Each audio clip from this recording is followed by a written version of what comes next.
Yup. Yep. We have Taylor. Yep, there he is. And I'm Joe. What's up? How are you doing, ladies? You know, it's kind of lonely being married, so why don't you hit up my cell phone? It's 202-417-644-445. Just send me a text message. Goddamn, it's Say hi. What's up?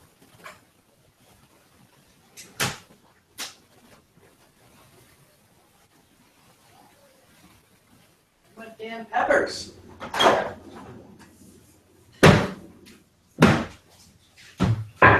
Okay, sorry guys. I'm here. It's okay. I'm here. Okay, let's start this thing. Oh, we're already live. Jeez, cool boy. Okay. Turn the light on. Oh, we don't want to see you. Turn full light on.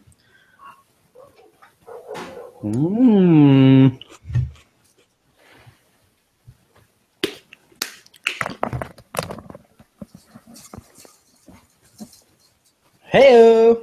Okay.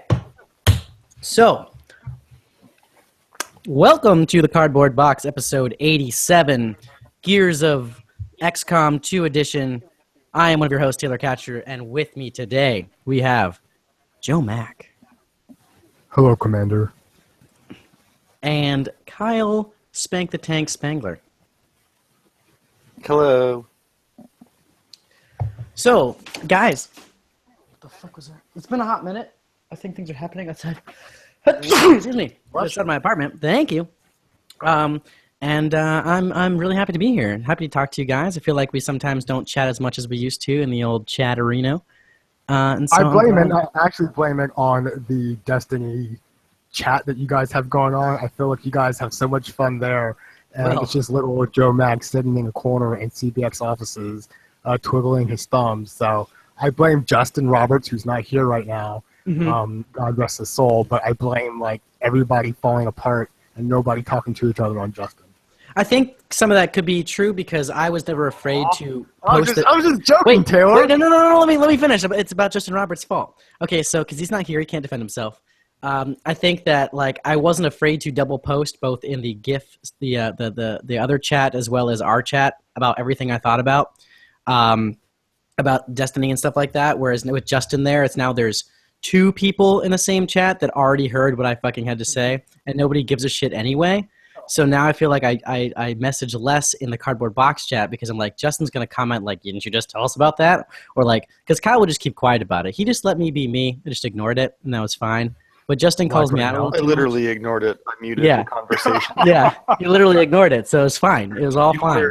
Taylor, you were grabbing the group thread right in the space you shouldn't have grabbed it. No. Wait, what? Too soon?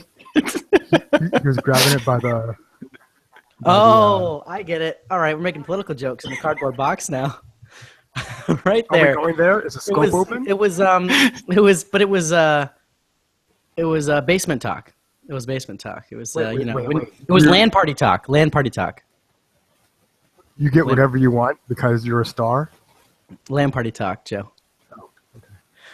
Anyway, so the point is that, yeah, I'm sorry, Joe. I'm going to keep talking to you, and I also felt like I ended up talking about, my random personal stuff, and I never really got feedback on that very much. So I was like, I'll let these guys be their own men, and I'll be my own man, and try to survive here in the cold winter that is Seattle's fall. It's not that cold, but I actually have like all this cool gear now. I have like layers. Layers are important things, for coldness. Point is, here we are. Justin's not here. He was attacked by McConaughey, and that thing came right in there. He has a wedding coming up this week. Oh wow! Yeah, Kyle, you flying out there? When are you flying out? Wednesday. I get in Wednesday morning. Mm-hmm. Is the wedding Thursday? Friday. Oh wow, getting there real early. I'm getting there early because the flight was like $80. I was like, yep. Shit, that's cheap. Cheapy deepies. It's costing me $360 to fly down for Chris Catley's wedding. Yeah. And then I had to pay like $100 something to get the tux, whatever that matches everyone else for being a bride and groomsman or whatever. So being a bridesmaid. The match the drapes. What color is it? it's silver or gray or something. I have a gray suit too, which is annoying because I'm like I have that, but it's not the same gray. That's pretty classy. I didn't know that Chris Galley was a classy guy. Oh, Chris Galley is a classy man. You know, he keeps it classy. I think it's Shannon really that keeps him in shape. If we want to be honest, it's definitely her doing. You know, he would just let his beard go to who knows where, and just live in the woods. As long as he had his Android phone somehow as well. He's not thinking about getting an Android TV. I'm like, come on, man. Come on. Classic Gatley. Well, speaking of technology, I thought heavily about getting the Google Pixel, the new Google phone. Did you? And I may jump ship this thing. Whoa. Are you the Apple man? You're going to jump ship? Yeah, I'm pretty sure I'm gonna buy a Google phone if the iPhone 7s is a disappointment. So Apple, 7S, you're on notice. To wait. Yeah. Well, why don't you wait for like the Pixel 2 then? I really like that blue phone. It's like a blue double finish phone. Didn't it call it like the bluest blue? Like what were the names? Those names were. They made up a blue. Yeah. For this phone, that is so cool. That is so Google. Yeah. And I'm all over that.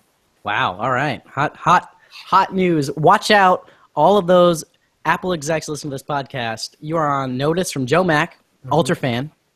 I don't think I know any other fans of Apple as much as Joe Mack, with the exception of Eric Ritter, friend of the show. Eric, he's pretty good it's pretty much those two that are the biggest Apple fans out there. They are the equivalent of the Chris Gatley in the Apple world versus Google.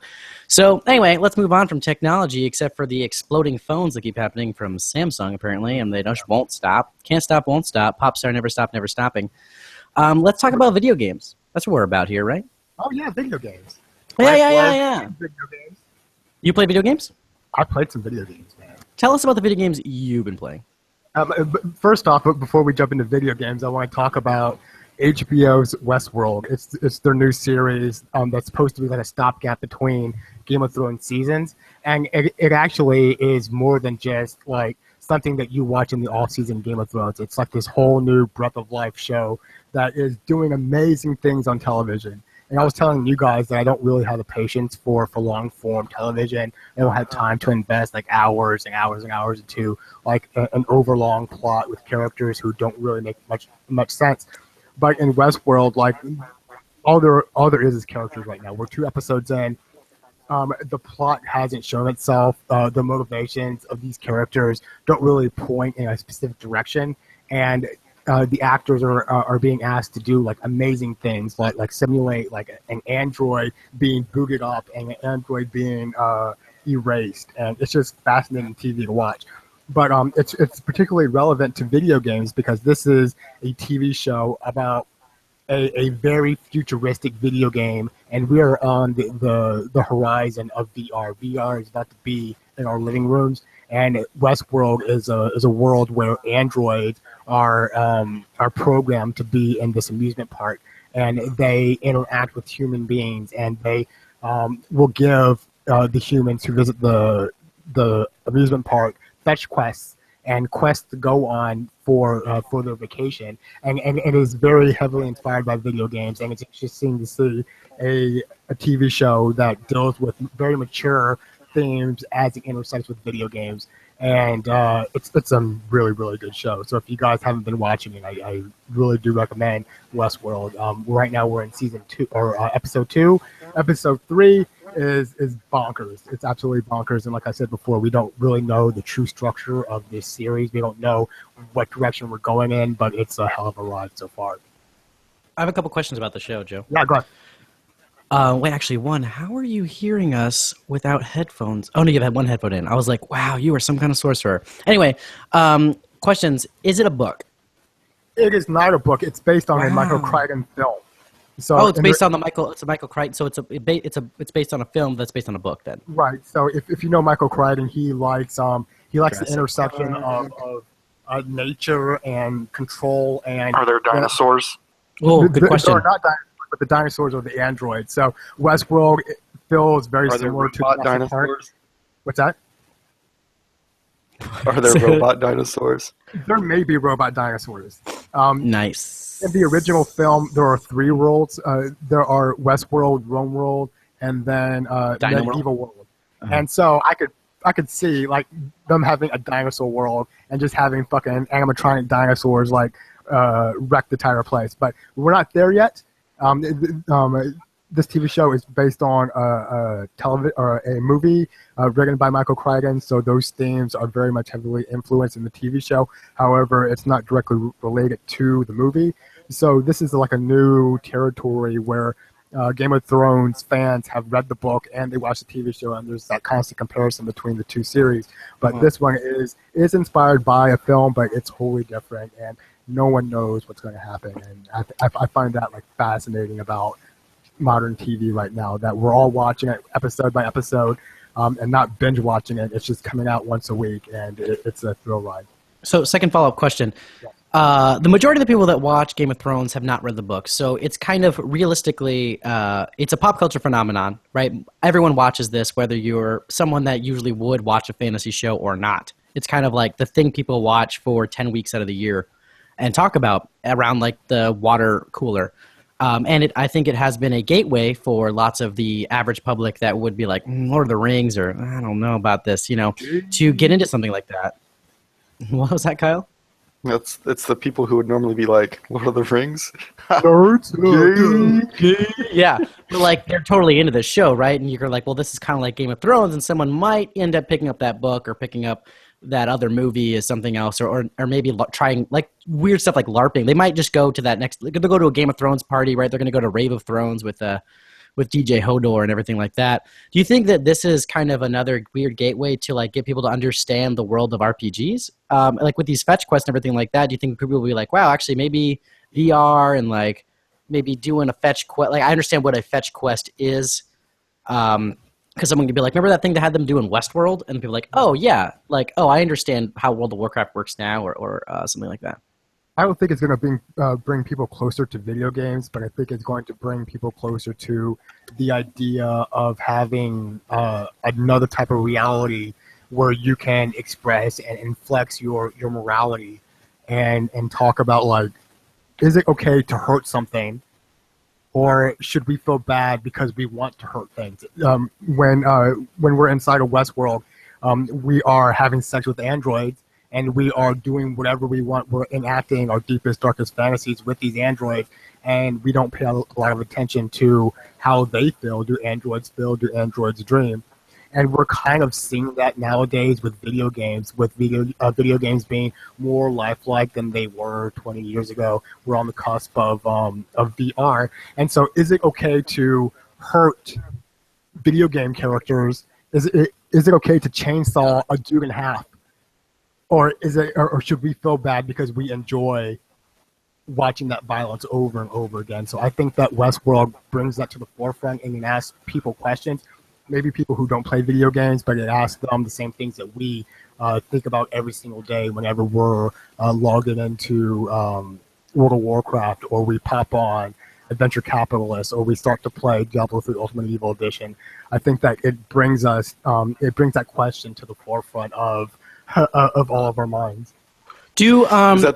Is that the question you ask when you play Adventure Capitalist? Should I spend all my money on this lemonade stand? Or should I feel bad that I'm giving the world too many Should I hire this lemons? guy to press this button for me? Or should I press the button myself? You joke around, but I feel like a deep resentment for this greed that I have when I play Adventure Capitalist, because I play the game and all I want is for the numbers to go higher and higher, faster and faster.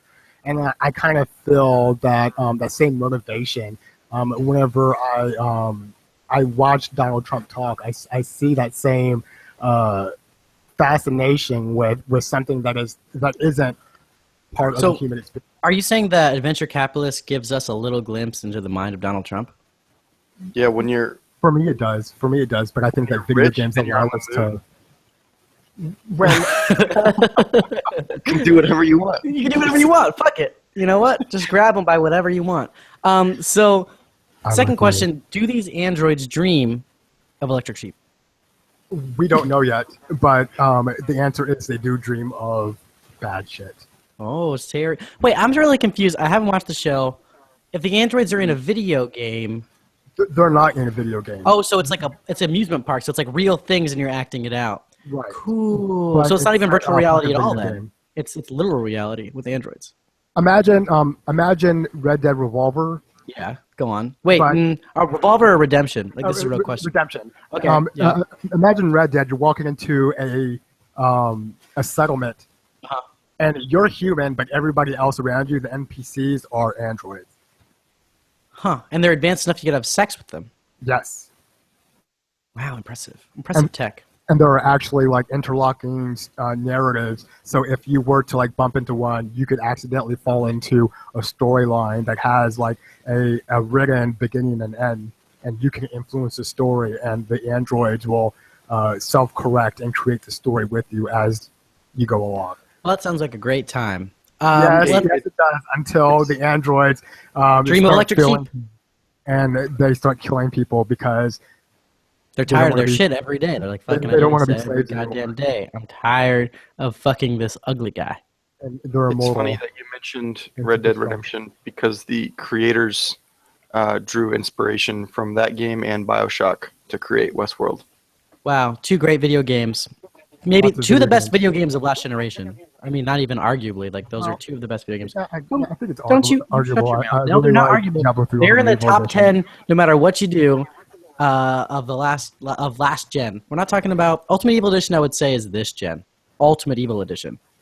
Diablo 3 was on 360. Ultimate Evil Edition was not. Okay. I mean, it came out only on... Doesn't matter. All right, I'll give so you that point. 2 big video games have come out since we've talked last. Well, actually, technically one comes out now, but we had the Ultimate Edition or whatever, which gives you the 4-day early thing, and Xbox, everyone's doing that now. That's their new trick to get you to buy the season pass right away, right? They combine the season pass with the video game, and they say, hey, if you buy this version, we'll let you play on Friday instead of Tuesday. And you're like, well, shit, I want to play on Friday because Tuesday's fucking shitty to play video games on. Like, the weekend makes more sense, goddammit. Why don't you... Records release on Fridays, why can't video games? Nintendo does it. If Nintendo can do it, anyone can, let's be honest. So... big games came out. XCOM. Tell us about XCOM, Joe, because, I don't think Cal and I have it. We love the old game. I've been literally, like, my finger's been on that buy button for a while, so tell me about XCOM. XCOM 2 is fucking the next step of XCOM, the original one that came out on consoles like 2-3 years ago. And that was actually one of our games of the year it came out. And XCOM 2 feels a lot like the original XCOM, but there are minor adjustments like different base management structure. The levels are randomly generated, and the classes have different abilities. So there are a bunch of new, fresh things inside of XCOM 2, but it's still XCOM flavored. And just because of that, if you like the first game, pick up the second game. However, this is a port of the PC version that came out in February. And the production house that did the port was Blind Squirrel, and they did a very faithful port.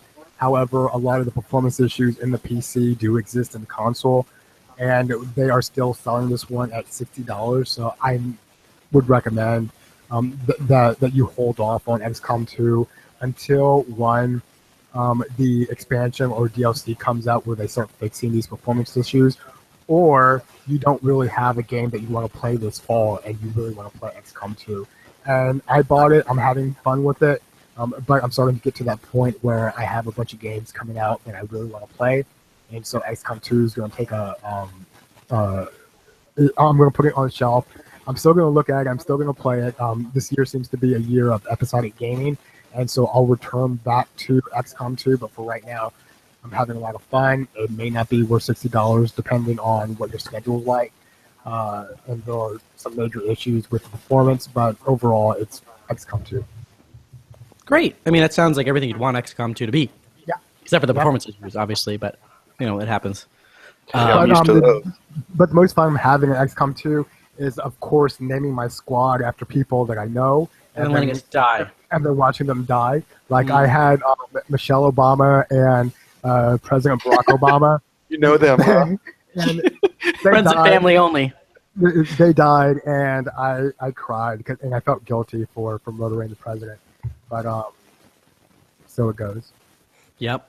So say we all. Great. That's good. XCOM 2 is something we should buy. I think performance issues are going to become more and more common on consoles the closer they get to PCs. I know that sounds weird, but the biggest issue I always had with my high-end PC was performance issues with games, like weird fucking shit that I didn't know how to fucking solve. And that's why I went back to consoles, because I was like, I just want to sit down and play a video game. Like, I don't want to figure out why the install is wrong, why the FMV is freezing my game for 5 minutes after every time, but it works fine otherwise. Like, why it's not running the video cards. But the closer and closer we get for PCs to be our home console, which seems like what the Scorpio is going after, the more we're going to have that kind of issue, I think, which is an interesting thing to like figure out. You're like, well, it's a direct port from the PC, and it has those same problems. Like, they didn't fix it. You're like, okay, well, great. Speaking of, I heard that Gears of War 4 is very well optimized for PC, to a point where they're like, this doesn't run like a game that was ported to PC. It looks like it was a game that was made for PC, which I think is the first time any of those Xbox PC like Play Anywhere. I mean, it's still pretty early in that thing. I think ReCore might have been the first official version of that, besides indie games.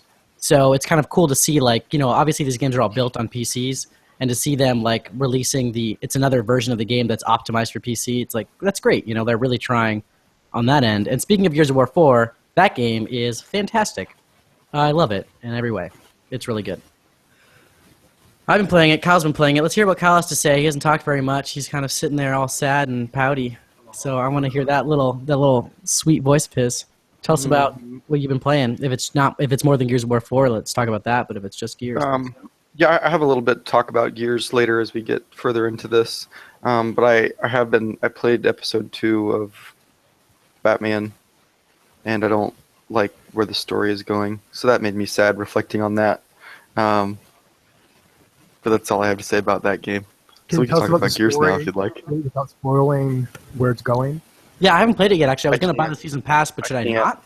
Should I buy it? No, the gameplay is good, but I just I don't agree with what they're doing from a narrative perspective. I mean, I already didn't agree with their portrayal of Bruce Wayne in the first one, so, I mean, if it's more of that.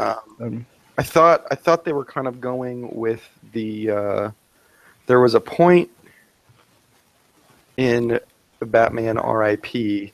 where they painted some characters in ways we had not seen them before, and it came out to be that was untrue, and they are just flying right in the face of that in this game, which is I guess on one hand it's neat to see them go a different direction, sure, but it's also I don't know if there was ever one shining light to me in the world of Batman, it has been. I feel like it's been taken away in this game. Maybe I got to play more. Maybe they'll reveal more as the game goes on. But I just wasn't impressed. The story was the main reason for me wanting to play this game, and I feel a little bitter about how Chapter 2 was. Maybe I'll just pick up Chapter 2 alone. I mean, it's the same price either way. If I buy them each on their own or the season pass, which is weird, I guess. Like, what's the point of the season pass then? But, yeah, I don't know. I'll pick it up because that sounds like an interesting... I mean, I'd love to weigh in on that, right? I think both you and I have a pretty good understanding of Batman. And if both of us are like... And Telltale, I guess. Telltale. So if both of us are like, wow, this is going weird. However, like, other places are praising this second episode. Like, I saw only positive reviews coming out of everything. So it might just be people that don't know the characters as well as we do praising it. It's kind of like when you're watching a movie and people are like, I don't understand what's wrong with this. You're like, well, that's not that character, like, obviously. And they're like, well, I don't know that character, so I don't give a shit. And you're like, well, it's fair. Okay. Well, what about the game part of this Telltale game? Because it seems like Telltale refines their engine as they move on to different stories. So can we look forward to the next story, whatever Telltale does, if they have like something of substance with the game mechanics of Batman Telltale?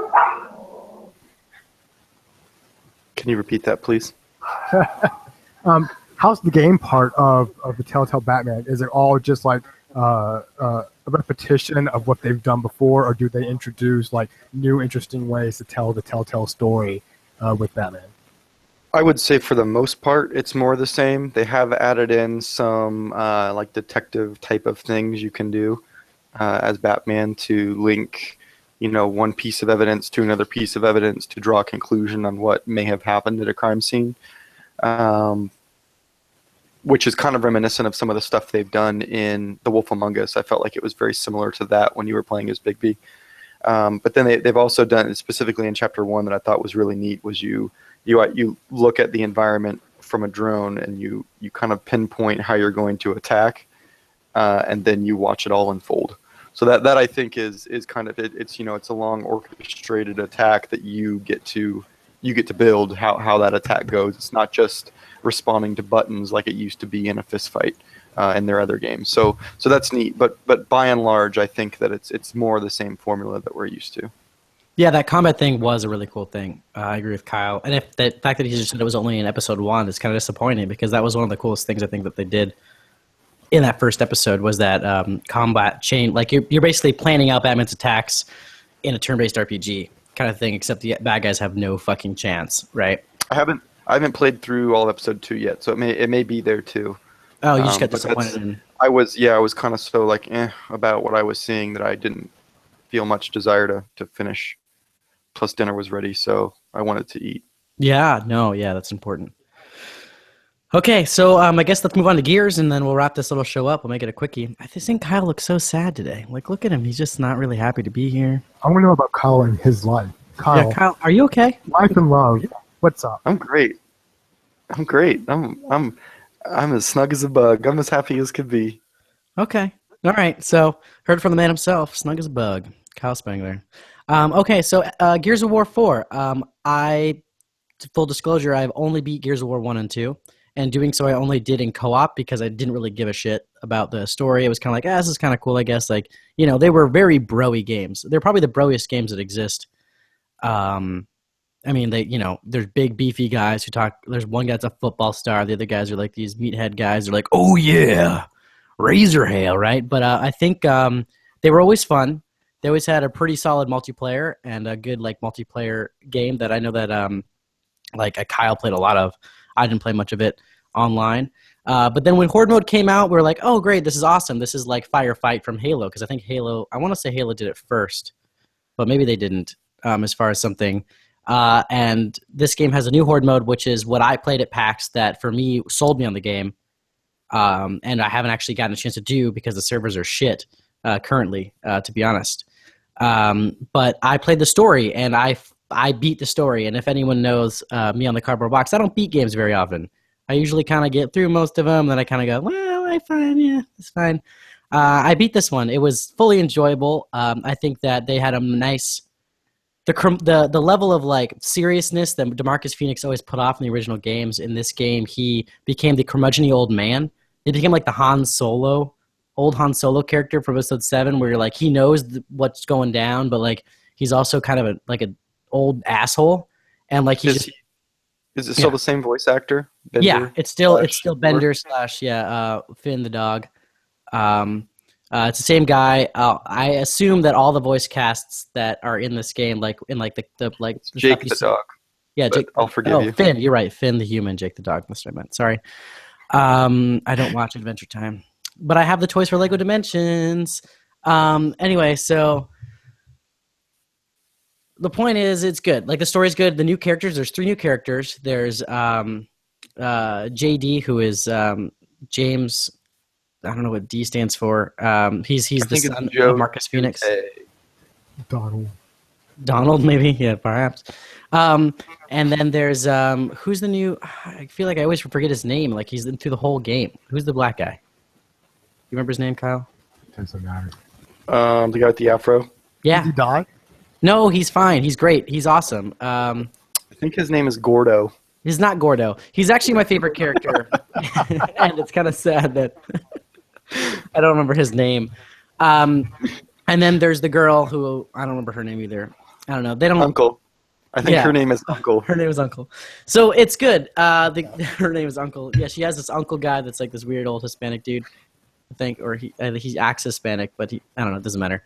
It's good. The story's fun. All the characters are actually there's more comedic banter and kind of witty banter between them instead of yeah, let's kill some things, man. This is crazy. They're actually, I feel like they're a little more fleshed out, and they fleshed out the other characters from the old games even more by creating these new characters and having them interact with them, which is really good. And I think there was great set piece moments. It felt like they got a little inspiration from some Uncharted or stuff like that, with some really cool things you can't necessarily control, but you're having a good time during it, And so I don't know. It's 5 acts. We put up the pretty big reveal that's at the middle of Act 5 up on the Cardboard Box YouTube page. So if you want to watch that, it's pretty awesome. You're fighting these DB robots in the beginning of the game, and you're like, what does DB stand for? And I remember joking around with Rob the other night. We're like, are they dickbag robots? Are they like douchebag robots? Are they like Dinobots? Or like we couldn't figure out what DB stands for, and they kind of explained that at the end. It's a good time. Dick butt. Dick butts, I Dick think. butt. Yep, dick butt robot. So I don't know. Gears is good. I feel like I've talked too much about it, so I want to stop. I think they just couldn't think of anything better than BB-8, so they just went with DB. Yeah, probably. Maybe. Can you tell us about the pedigree? Who made this version, and is it different from the other ones? Yeah, the original ones were Cliffy B Studio, Epic Games, and so this is a lot of people have equated to this. I think it was Ryan McCaffrey on Podcast Unlocked was talking about this game, and he equated it to the JJ Star Wars Episode 7, in which like this game you could say follows the very same path as Gears of War 1, but they're kind of proving that they can make a Gears of War game. And so it's very similar, yet also has its own flavor and its own new characters they're introducing to kind of like take over the series. So it has a very similar feel. Like you have that one old character that's from the old thing that everyone loved, and you're having him be with the new kids and do all that stuff. So it's very, very like similar to the old games, yet bringing it into a new generation of gamers. So it's a good starting off point, even if you haven't played it. The prologue is super interesting because you play as nameless soldiers on the fringes of the events that you made happen in Gears of War 1, 2, and 3, and pre-Gears of War 1. So the beginning is like you fighting regular soldiers in the war that happened before Emergence Day, which is when the Locusts showed up. Locusts, right? Is Locusts? I don't know. I think it's Locusts. Okay. And then you play as like a nameless soldier on Emergence Day, and then you play as a nameless soldier like holding the fort for what happened in Gears of War 3 when they finally took everything down.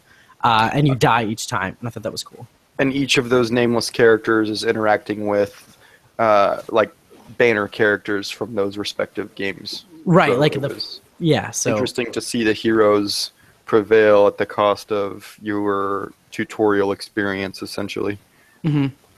yeah, so it was a really That sounds neat. like a fun way to introduce people, or not introduce, but to catch up people to the old stories of Gears of War and Gears of War's past. Unlike Mass Effect did like a comic book, press A, press B, if you want to choose that side, and then it catches you up that way. Well, I think Mass Do you Effect guys feel needed like it to was do good this that, way? though, because Mass Effect had choices that carried through, where this is a story that they've written and you can't really change anything. So And the and another thing that's of note is Gears of War is a lot more linear and shorter. So to be able to sum up, 3 games in a manner of 30 minutes of gameplay is a little easier than something that Mass Effect could do, where it's not linear. Pretty easy. And I think they also set the narrative tone of the game of how the story is going to be told via that prologue as well. yeah, and I think the enemy types are great. I really like the robot enemies in this game, and I really like the DBs, and I really like the new bad guys, the Swarm. They're really fun too. The following? So, they're not the Fallen. So, You know what yeah.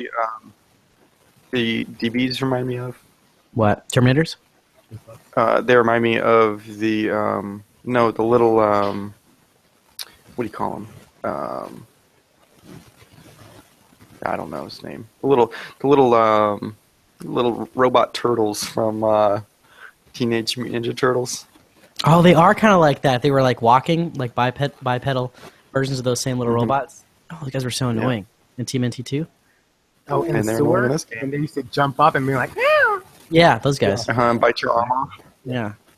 Bite your little turtle toes.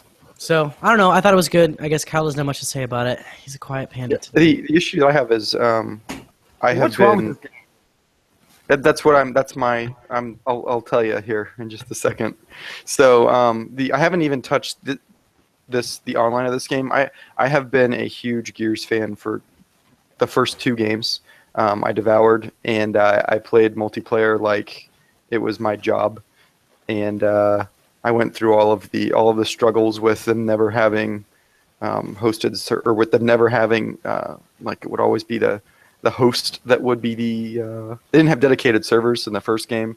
The second game was a little broken at points, and I didn't get into the multiplayer for 3, but I've played the campaign for all of the games, and Gears of War 3 was 4-player co-op, and I was expecting that with this, because so far there's never been a point in the game where you don't have 4 characters with you, and at times they split up in groups of 2. And maybe that changes at a point in the game, but regardless, I think that 4-player co-op is kind of a standard in today's gaming world. When you look at something like Borderlands or any other number of games that are out, when there's co-op, it usually supports 4 people. So I was disappointed to hear that it was only 2 people. And the other games I've played on the insane difficulty levels, and it's been one of those things that's challenging and rewarding and satisfying, and it's truly it's based purely on skill. There are things that the game is fair. The game is fair while being difficult. Not the case at all with this game. To play this game on insane mode, it's truly to see, hey, how hard can we make this game? And I saw that video you took, right? Like it was you getting just fucking destroyed by that robot in the first 5 seconds. Yeah, it'll be. So first of all, you don't get downed in insane mode; you get killed. And if one of the players dies, you start at the last checkpoint.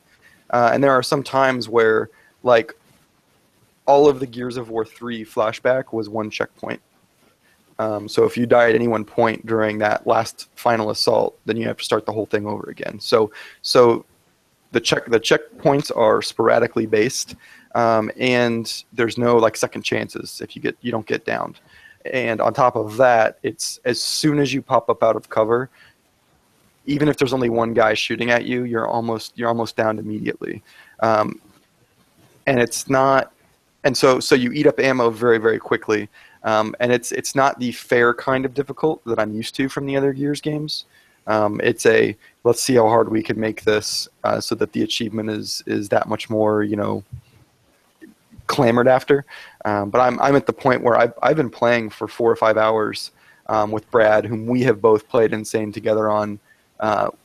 When the remaster came out, we played pretty much no sweat. Same with when we replayed 2 and 3 when those came out on backwards compatibility as well. And we're just sitting here like, this is just not only is it not fun, it's not rewarding. So we're about, next time we play, we're going to turn it down to hardcore. And it was disappointing to see that because Halo 5 did the same thing, where Legendary was no longer about being challenging and rewarding. It was just about being how hard can we make this game now, and unfair. So I really hate to see companies doing that.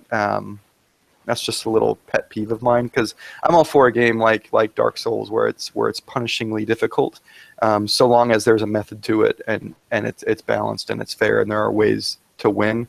This type of game, it just seems like the odds are so stacked against you that it's not even worth the time at this point. So that's my one big issue. And thus far, the story, it doesn't seem like it's doing anything wildly new. I didn't buy the game for the story, so I'm not upset about that. I bought the game for multiplayer and horde mode. So probably now, once Tuesday rolls around and they kind of have their day one patch and officially get more people online, I'm very excited to try out horde mode and all the PvP modes that are out there, because I think that's where this game is really going to shine. Yeah, I mean, Kyle, as for someone who's finished the story, there are things, I think. I mean, even if you got to you got to the fabricator in the first act, one character is left outside, the other 3 go inside, then 2 actually do something while 1 is just manning a computer, the whole time. And my point there was, to me, that's an easy fix. If one person's just manning a computer, have Jack or one of those robots that we're so used to in that world rip a door, and 2 people can defend the outside. Yeah, I mean, you're right. It's doable. Or have all 4 go in. And then there's something that happens though at the end of Act 2 that you can't.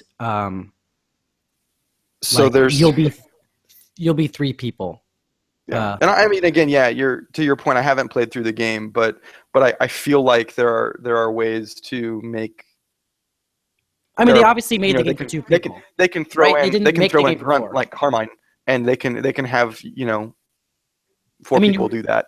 You're right, and the thing is, obviously, the game was made for 2, not for 4, right? If you want to make it for 4, you can make it for 4, and it was made for 2. Why? I'm not quite sure. There was nothing in the story that would inherently we can only have 2 people do this. Even there was a really cool 2-person thing that happened at the very end of the game.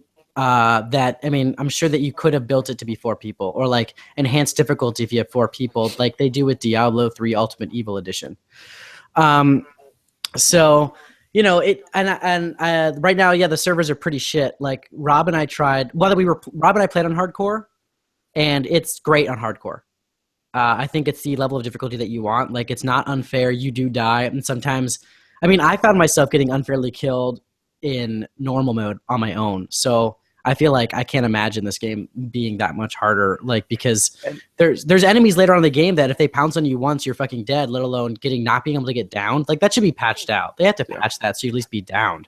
Like, that's crazy. And I played before Brad was able to play. I played through the prologue by myself on hardcore, and I got downed a couple of times. But my NPC teammates were able to pick me up. I never once had a game over by myself on hardcore. Like, that's a big jump. I'm so used to playing that game that hardcore it's going to be, especially if I'm playing with Brad, it's going to be very easy for us to run through. But to see that spike in difficulty was just mind blowing to me. That's a big jump. It was shocking to me that they did that. So to be fair, on something on the AI part of this game, the AI is very good about getting you up when you're down. Like, I almost since playing a normal, I was very I would play very crazily, running up, stabbing people, because they added a new mechanic in this game where you can grab people from over ledges and stab them in the fucking face, which is awesome, or run and jump and slide over like a piece of cover and like kick them and then stab them in the fucking face. Lots of stabbing in the face, and it's super rad. What you can't do on hardcore very much, as much as you can on normal when you're just by yourself and you can have these other guys just pick you up. So I'm just like running into lots of combat situations, grabbing guys, stabbing them, chainsawing people.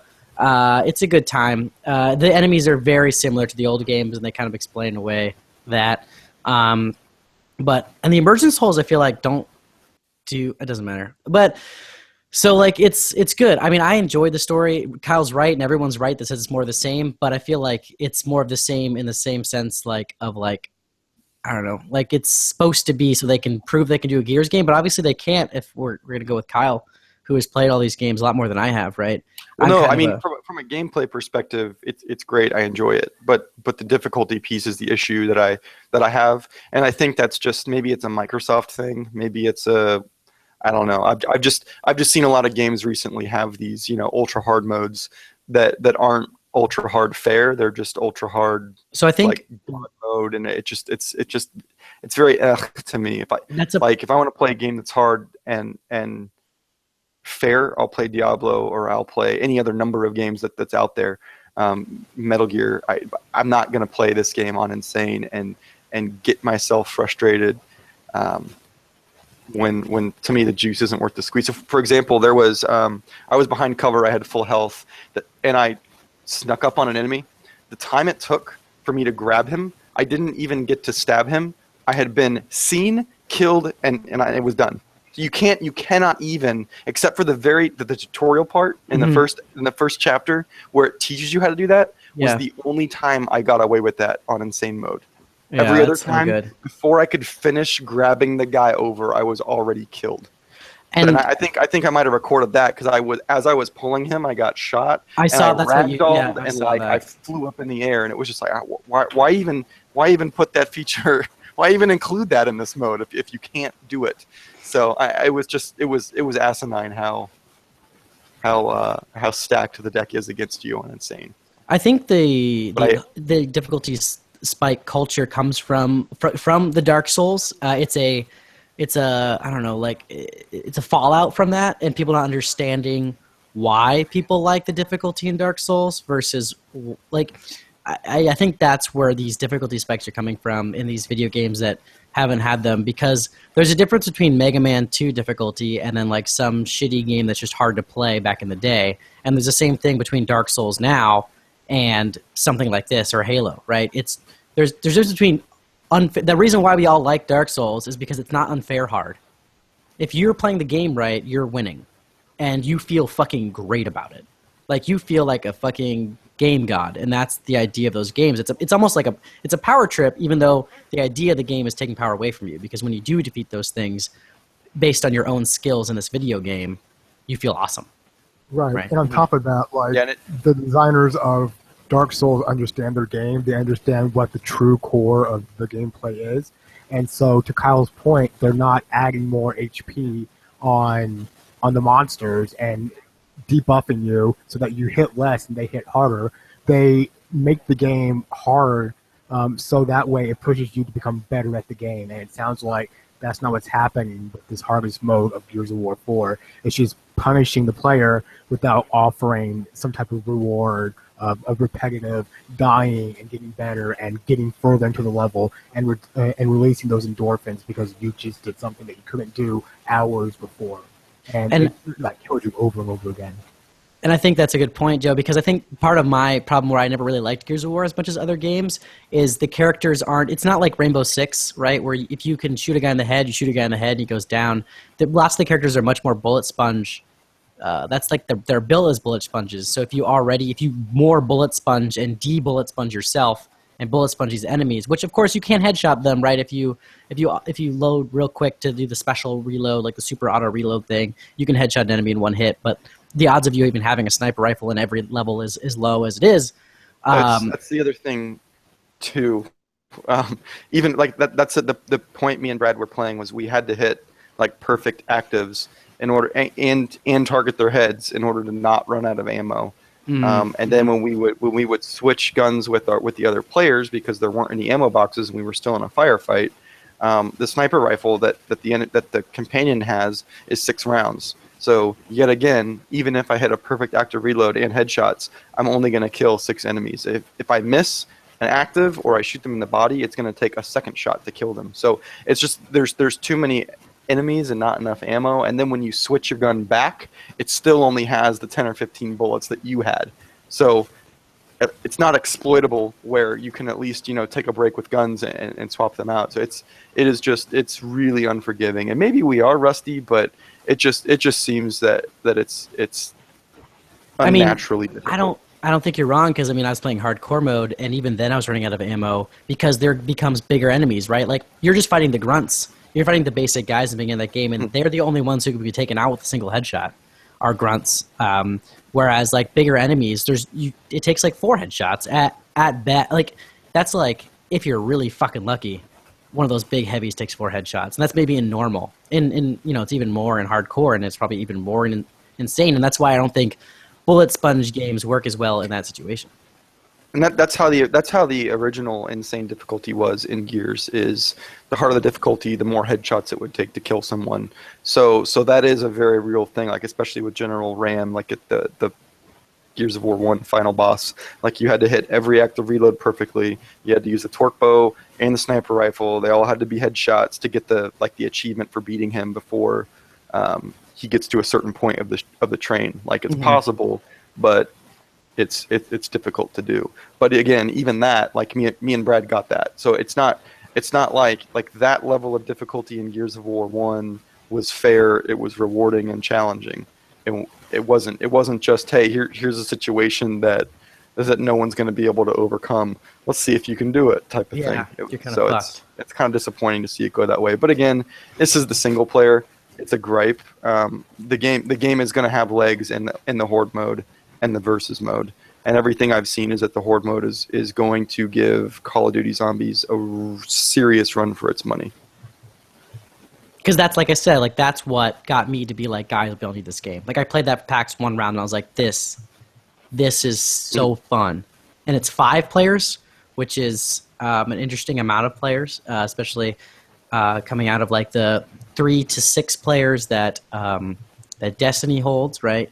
and as well as like a standard 4-player, which is usually like a Halo or a Call of Duty, something like that. So yeah, I think that's, I don't know much more we can say about it. I'm going to make sure we get some, Kyle, if you can upload some of maybe that gameplay of you getting like blown the heck up, like unfairly to the YouTube, and I'll try to upload some other stuff. So, I mean, we need to get a good like 20 minutes of stuff. So maybe I'll play tonight and just record and then just throw it up there.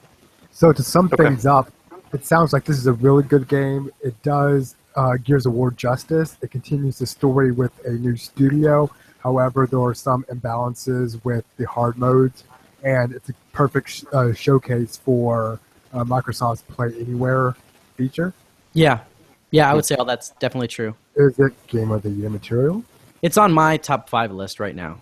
Like I think high it top probably 5 or low top 5? Like, you mean cardboard box top 5? I think it probably will be by the time we all play Horde mode. Like, once me and Kyle and Justin and all of us get on there, and if you get it, Joe, I don't know. I mean, I think the story mode's a fun 2-player co-op mode for people. But I think that if the multiplayer has the legs that we foresee, it's definitely going to be something that we want to talk about at the end of the year. Yeah, I think that it will be in the top 10 for sure on our collective list. Mm-hmm. And I would not doubt it being in the top 5 for me, Taylor, and Justin. What's your top game so far? What's holding that number 1 spot? I don't know. I was thinking about that the other day. Yeah, I'm really dissatisfied, but You just got Diablo 3 Ultimate Evil Edition this year, Kyle. You can't do that. We've talked about this, Joe.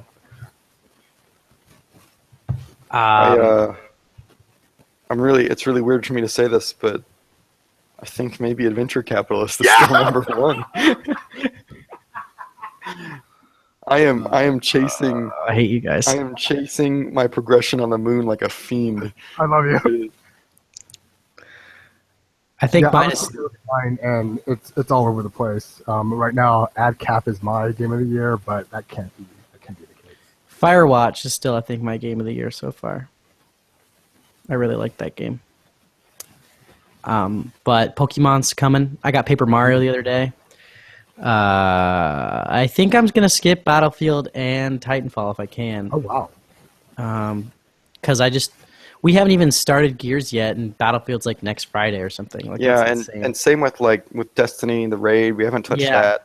There's so many games we're playing right now that are already games we play together. I want to play more Siege. Oh yeah, God, I want to play more Siege. So I feel like buying Battlefield or Titanfall right now seems like a waste of money for the other games we own, because I know we'll want to play new games, but like I don't know if how long I'll play Battlefield to be worth my $60. Like I hardly play the games I have that are worth the $60. So I want to play Horde mode a lot. I want to get really good at that. I want to beat all 50 waves in one like fucking sit through. It's basically like a raid at that point. It's so long. Yeah, that was extraordinarily hard in the older Gears titles. Yeah, I would love to do that. I'd love to level up my characters, because you can level up and you have special skills now, and it's really neat. And once you get to level 10, you can have like 5 skills at the same time. And I think that's when you could probably do the 50 thing once you get your character level 10. What's interesting, I like the roles that characters have too. They touched on that a little in Gears of War Judgment, but that game was terrible. So they don't even talk about it's it. It's interesting, which is funny. There's in the Horde mode you have an engineer who it costs him less money to build things, and then you'll have like a heavy, I think it's a heavy gunner, where he's gonna have like your machine guns and some other weapons that people don't have access to. So it's even more fleshed out in theory, and I haven't played it. But from what I've seen, it looks like it's going to be a more fleshed out experience than Call of Duty Zombies, which I think right now is probably the top of the mountain for a Horde mode type game. So I think it could be a very big thing. I'm very interested to see how this works out, because it sounds like it's well thought out and it's like a different spin on multiplayer for those types of shoot 'em bang bang games. Yeah, it seems like. I mean, it definitely feels like it has a true tactical sense to the character selection and making sure everyone's good at a single class, because there are 5 classes. I did log on, and you can both be engineers or something if you wanted, or both be assault guys. Which I was kind of shocked, I guess. And maybe that's just from my playing of Rainbow, where if you take a character, like that character is gone. And I just assumed that would follow through to this, but it's not the case. And I guess if you have achievements where like you need to level up, if someone keeps taking the fucking engineer and you can never be an engineer, you'd be pretty pissed off. But I think it'll be interesting to see what we all decide is our best class after we play with a couple of them, and then really hone in and like know our role, right? And I think that's what's exciting to me about this Horde mode. Are there hooks inside of Horde mode to bring it like to the competitive level? Like if your team is good enough, can you compete? There's a score system, as far as I'm aware, and I think you can.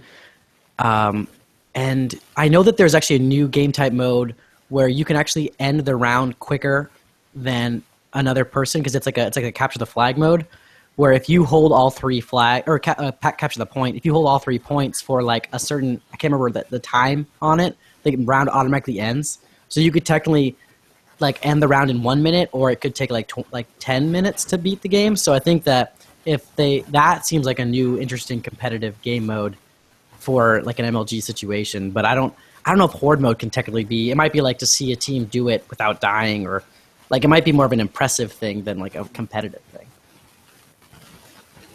Because there's no like person controlling the other guys, right? So the competition has to be score based and time based.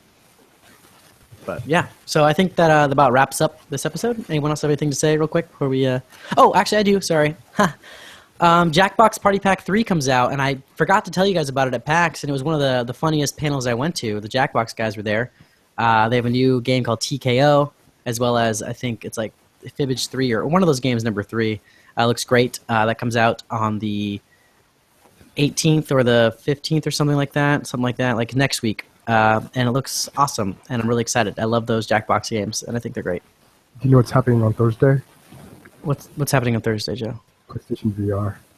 Are you getting it? Right there. It's going to be right there. You're buying it? You're going to go to the store and buy it? I'm going to the store. I looked on the GameStop website, and it says in stock.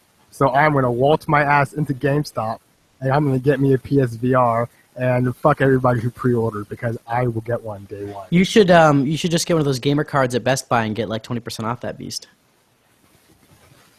It's gonna be right there. I can't wait for you to tell us about it. There, and I'm gonna be on the fucking couch. I'm just gonna be like, You're gonna have so many cords going through your fucking shit. I hope you have more like spaces for things to get plugged in around your TV. Hope you're ready for it. Did you watch that video on how to plug it in today? I watched several press people take apart the PSVR and complain about how many wires there were. But I remember as a kid going to the mall and playing Dactyl Nightmare inside of this big giant contraption, and I had like this big giant headset, and that's going to be in my living room right there. You're right, Joe. We're in the future. The future is now, and I don't care how many wires or how inconvenient it is. I say this now before I start hooking things up, but I am stoked, even though I think that's going to be scared. That's gonna be my Christmas ask. I think it's gonna be. That's what I want. I want a PSVR for Christmas. I don't know. It depends on how you're probably gonna hate it. So I probably will find one. What's that? By Christmas? You think you'll be able to find one? Yeah. Yeah, I guess that's a good question. You think that will be a lot of people are gonna jump on? Because the Kinect was impossible to find when it launched, and it was crap. So was Same thing with the Wii. Well, we all loved the Wii that year.